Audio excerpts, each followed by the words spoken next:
This episode is supported by Trustonomy, an original podcast from OneTrust. Every good relationship you have, personal or business, it involves trust. But we all know that trust doesn't just happen, right? We've all lost trust in a friend or a brand or a product.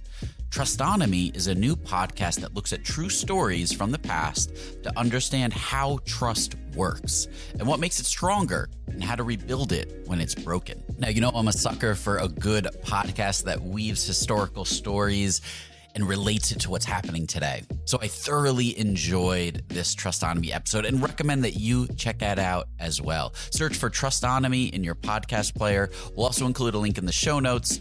Many thanks to the OneTrust team for their support.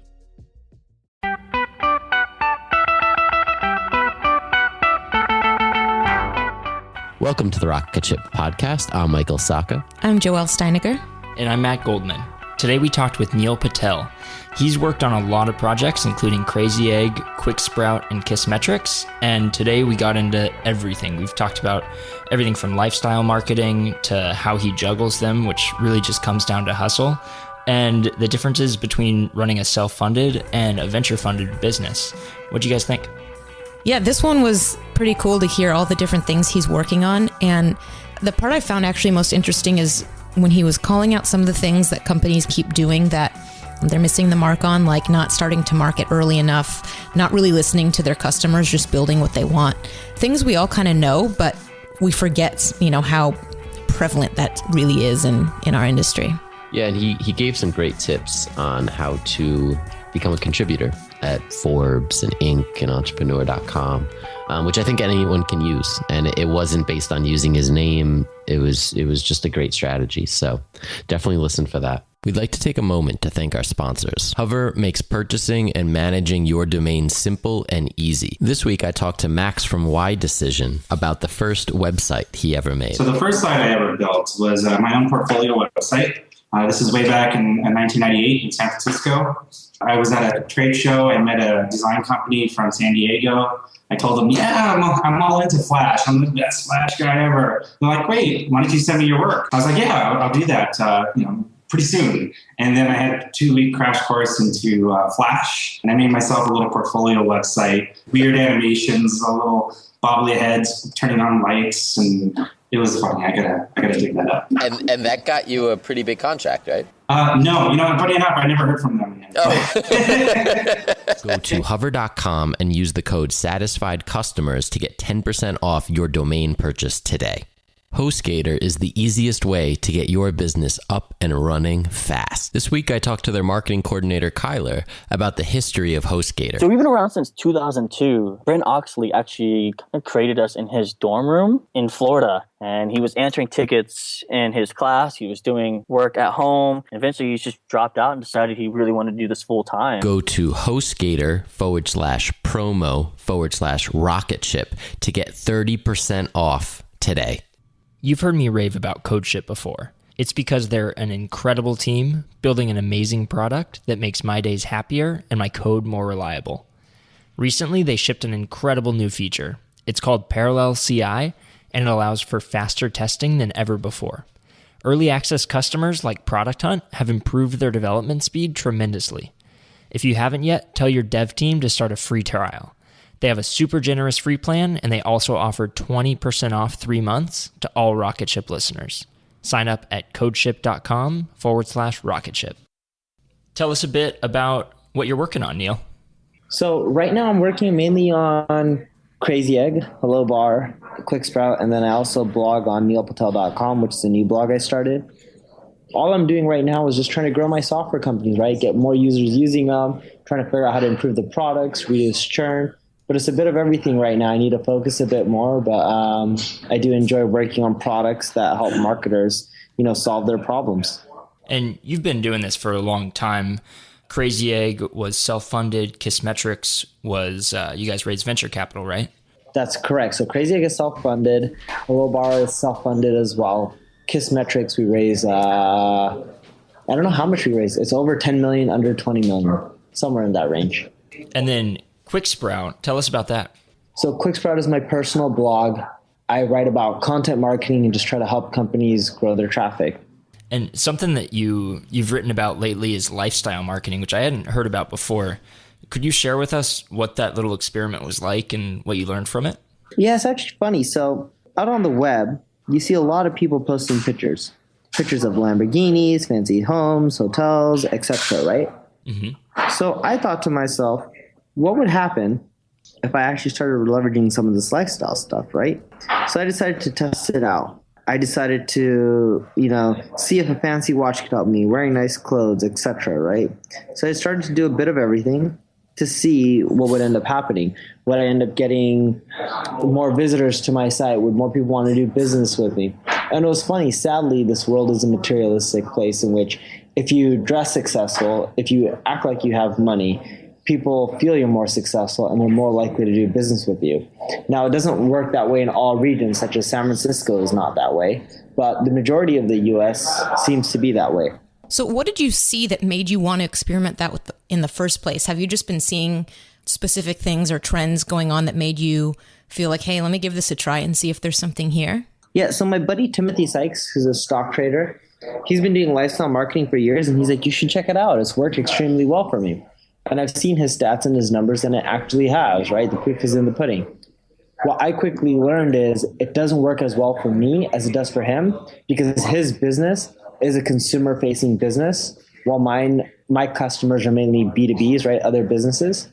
So I tend not to see the same rewards as he does from lifestyle marketing, but nonetheless, it is effective. Tell us, in a little more detail, like what you did and what your experience was spending time doing this. The moment you do lifestyle marketing, from a business aspect, especially if you're not targeting consumers, if you show that you're successful, but you're not too flashy, people automatically assume you must be doing really well and you're successful. And because of that, they want to work with you in hopes that some of your success will rub off on them. So you mentioned that it didn't work as well in the B2B. Was there anything that you could take into your world? Anything that you still do today from these experiments? Yeah, so I think dressing nice helps the most in the B2B world. Reason being is if you have a nice suit or nice clothes, people assume that you're a well-off business guy. And for that, they're more likely to do business with you. That's at least what I found out. Cool. Yeah. You do a lot of writing, and you've been able to kind of distribute your content on like Forbes and Entrepreneur, TechCrunch. I'd love to hear some advice on how those relationships get built over time, and how someone who wants to be able to write and have the distribution that you do could get there. Yeah. So the best way to actually get those is through networking. What I do is I go find other contributors on Forbes, Inc., Entrepreneur, etc. I hit them up. I get to know them. I give them feedback on their blog posts. I'm like, hey, you wrote about X, Y, and Z. Have you ever thought about mentioning A, B, and C as well? It'll work great and actually benefit your readers, right? So I give them a lot of tips like that. And after I build some sort of rapport relationship with that individual, then later on I'll ask them like, hey, do you mind actually doing an introduction to Forbes? I would love to contribute as well, right? And I found out that's a great way to actually get introduced and get on these sites. Because Forbes, no matter who you are, right, unless you're like really famous, like even me, if I hit up Forbes through a cold approach, they don't know who I am. They're not going to necessarily want to take everything I'm, doing or offering and be like, yes, we want you to blog, right? Interesting. So it's like building relationships and getting introduced by other contributors holds a lot of weight, because if Forbes is like, well, hey, this other guy, Jason, already blogs for us. And if he says that, you should also blog for us, we like his post, why not give you a shot? Huh. So what's kind of the requirement once you start talking to them? Do they like to see other posts? Do they give you topics? What does the relationship look like? Yeah, they usually want to see other posts. If you don't have any other posts, you can write a rough draft, send it to them, and then they'll tell you if they're interested in having you write. And then once you submit a few posts that they do like, then they just say, hey, can you become a regular contributor and submit a lot of content to us, right? This episode is brought to you by Miro. Whether it's agile planning, Scrum events, or technical diagramming, Miro is built for engineering workflows like yours. Enable your team to plan, align, and execute on your infrastructure initiatives all in one single place. That means you can plan your infrastructure efforts with intuitive project management and agile-focused features directly on a Miro board. Miro also has a ton of integrations like with Jira and Azure and Rally, so you can import tasks as has native cards so you can see the big picture. Plus, Miro's estimation app gives you clear understanding of work scope and lets you identify gaps in analysis or understanding and set clear expectations for delivery, which is priceless. So, your first 3 Miro boards are free forever when you sign up. So go to Miro.com/podcast. That's Miro.com/podcast. That's cool. So you are kind of well known as putting yourself out there in order to drive traffic back to your different properties. How do you manage that funnel? Or do you even not worry about it? But you have multiple properties that potentially someone could purchase from you. How do you focus that when you're writing content? To be honest, I don't even worry about that. I link to any of my companies when it's relevant and it makes sense, and whatever happens, happens. I'm a big believer if I educate and I write the best information out there, eventually people will want to follow me and learn from me. Yeah, I guess that's true. So right now you're focused on Crazy Egg again. What should we look for coming up? Are there any big product changes coming? Yeah, there are. We're getting into the A/B testing market, and soon enough you'll be able to run A/B tests within Crazy Egg. Nice. Yeah, that's huge. We've seen huge growth in Optimizely. Correct. So we're going to go after their market. That's great. And San Francisco is actually Optimizely was in the top 10 most used SaaS software in San Francisco, which I thought was interesting. So if you were just starting out and you don't know what to write about, what did you write about in the early days? How did you get your content? So the way I get my content is I find out what people need help with, what problems they face. I survey people, I interview friends, right? I just ask around. And then from there, I start writing the content pieces that most people seem to want to read about. So, but when you're not an expert, how do you just kind of go for it, or go for it? You do your research, you learn. Nowadays, you can also use tools. We didn't have them back in the day when I started, like BuzzSumo, where you can do a quick search for any keyword and it'll tell you all the popular content pieces on that subject and what's working and what doesn't work. You've worked across, like we said, the VC funded route and the self-funded route. When you're growing those two companies along, kind of the same timeline, what's the big difference been? What kind of constraints have been placed on Crazy Egg, and how have you gotten around those? With venture funded companies, you can grow a lot faster because you have a large sum of capital. The big constraint is you do have multiple cooks in the kitchen. You got to try to please everyone, right? But investors usually want what's best for the business. They're not too hard to deal with. With self-funded, you have more control. You can do whatever you want, right? Both approaches are good. Like if you're trying to create that $1 billion company, money is valuable and you should try to raise it. If you're trying to create that flexible lifestyle and do whatever you want, self-funded is usually a better approach. So when did things start to pick up with Crazy Egg where the funding differences didn't really affect the product as much? After the 4th year of being in business, because our profit margins are so high, if someone put in a $10 million check or $20 million check, it really wouldn't affect the business. We just couldn't spend the money fast enough, right? Other than to buy more products or expand, which we're already doing into A/B testing and increasing the market cap. But even then, right, there's already enough cash flow and profit for the business to sustain itself and keep growing without raising any money. And is your role strictly marketing at Crazy Egg?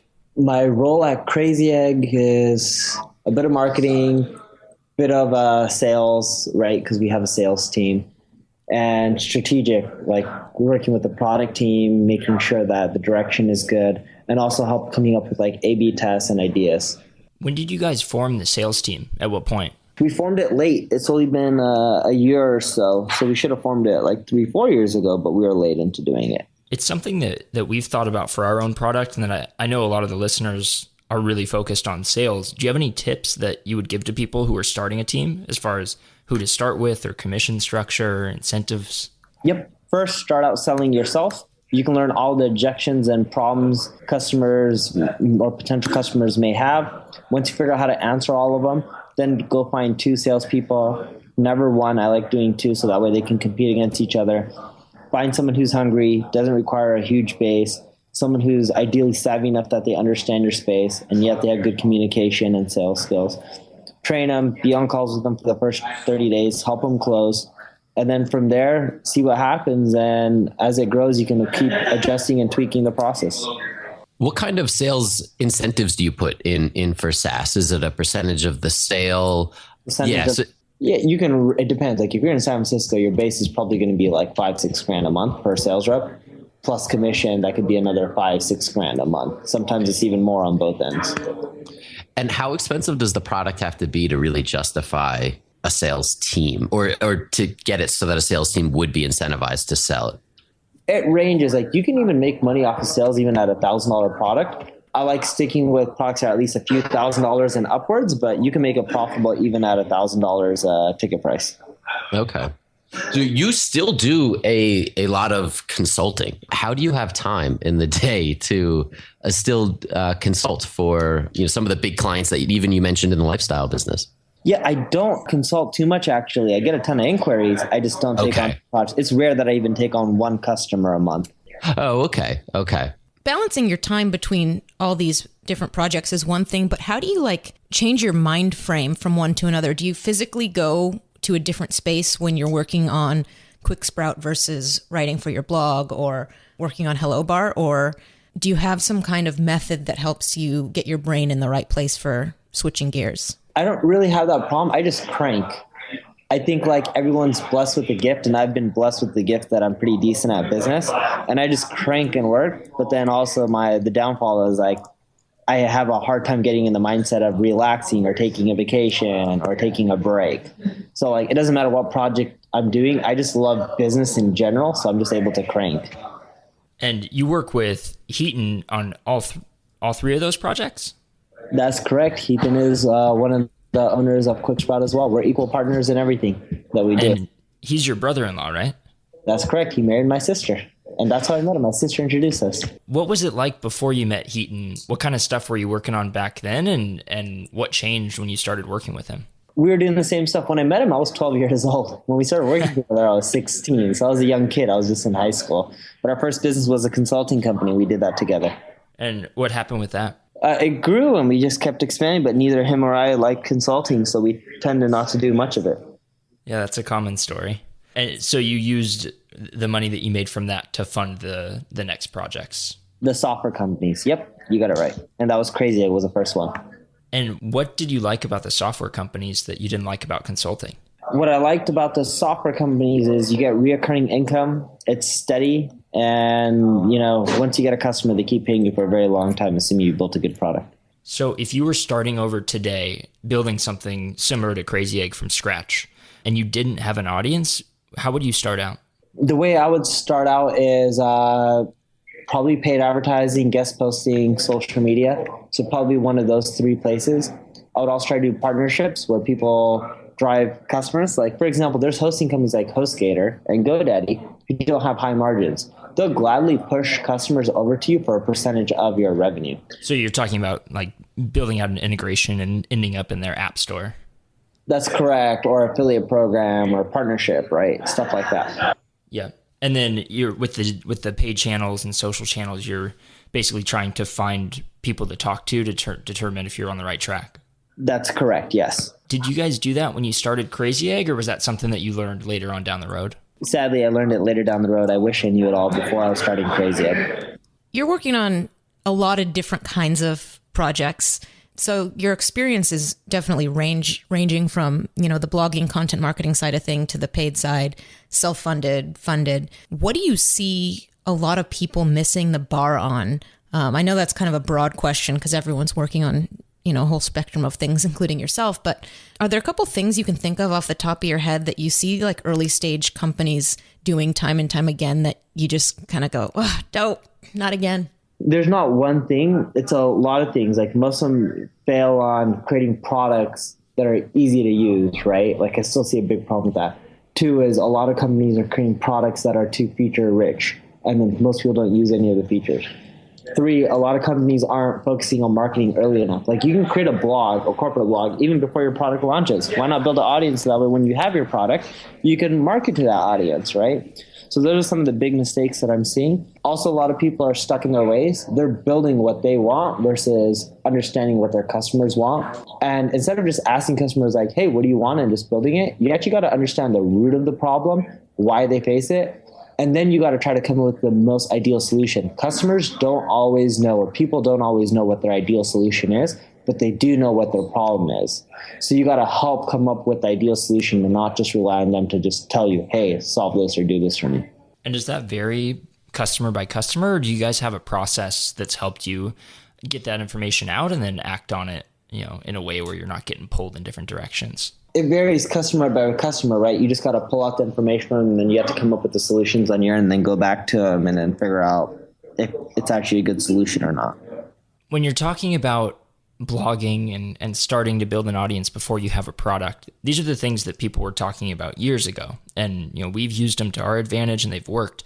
But do you think that that's changing at all or getting more complicated the more content that gets out there and the more people that are, able and quality enough to do guest posting? Does it get more difficult and have less appeal to the audience? It does.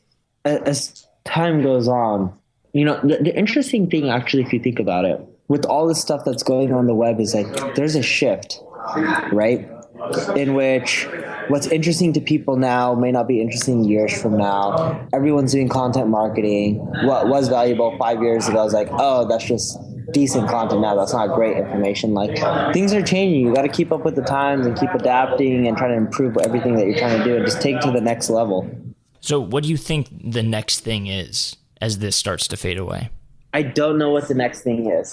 I don't know if it's going to fade away necessarily. I just think things are going to change, right? So it's like things will get, like, for example, infographics are popular. They have been for years. I think infographics are going to get more visual, 3D effects, right? Like animated infographics, etc. So I just think things are going to get better and improved upon it. Just like Facebook is a better version of MySpace. Yep. The quality bar that you have to meet keeps going up. Yeah, very interesting. Can you tell everyone where they can keep up with you online? Yeah, they can keep up with me at quicksprout.com and neilpatel.com. Great. And are you on Twitter? I am. Neil Patel is my username. Perfect. Thanks so much for coming on. Thanks for having me. Thanks, Neil. Thanks, Neil. Thanks for listening to this episode of the Rocketship podcast. If you enjoyed it, we have tons of other awesome episodes on our website. Check them out, rocketship.fm. And make sure to check out our app discount section, where we feature discounts from amazing companies like Treehouse, Wistia, Woo Themes, all giving you exclusive discounts for being a Rocketship listener. So go to rocketship.fm/essentials.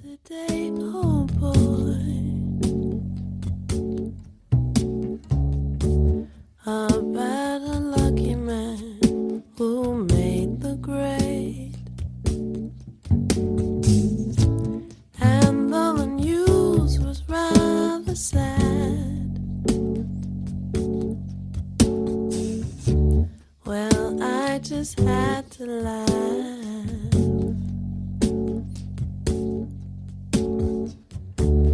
I saw the photograph.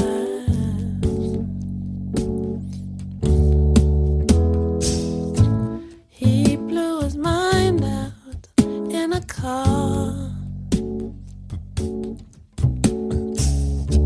He didn't notice that the lights had changed.